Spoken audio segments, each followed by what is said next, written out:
Okay, isa pa. Ihahabol ko lang itong naalala ko na hack na sinabi ng isang mayaman na Pilipino, to kilalang tao sa Pilipinas, mayaman talaga siya. May pinanood kasi ang interview niya,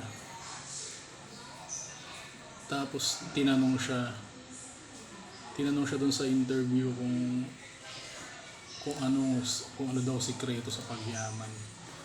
Tapos ito yung sinabi niya: ang sikreto daw sa pagyaman ay sharing. The more you give, the more you receive. Yun daw yung mas madami kang ibibigay, mas madami ka ding matatanggap. Ayun, yung sinabi niya, huwag daw greedy.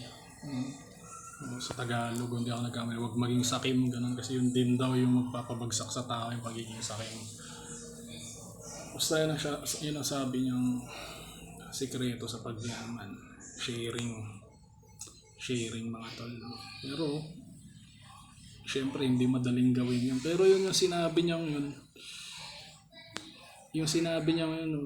konektado rin yun doon sa sinabi ko nung nakaraan na turo ni Jesus, na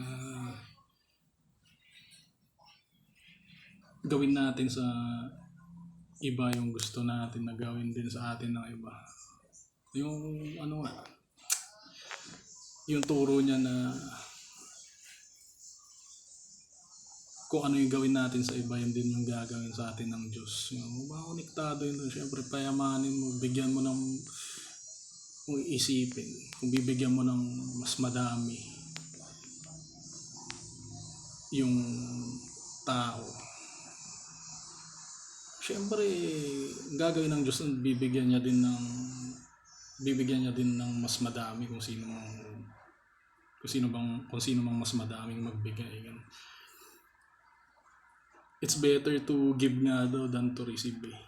Ayun pa yung isang turo ni Jesus. It's better to give than to receive. Yun lang mga tol.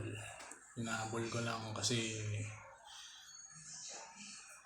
malay natin kung yumaman ako, alam nyo na. God bless.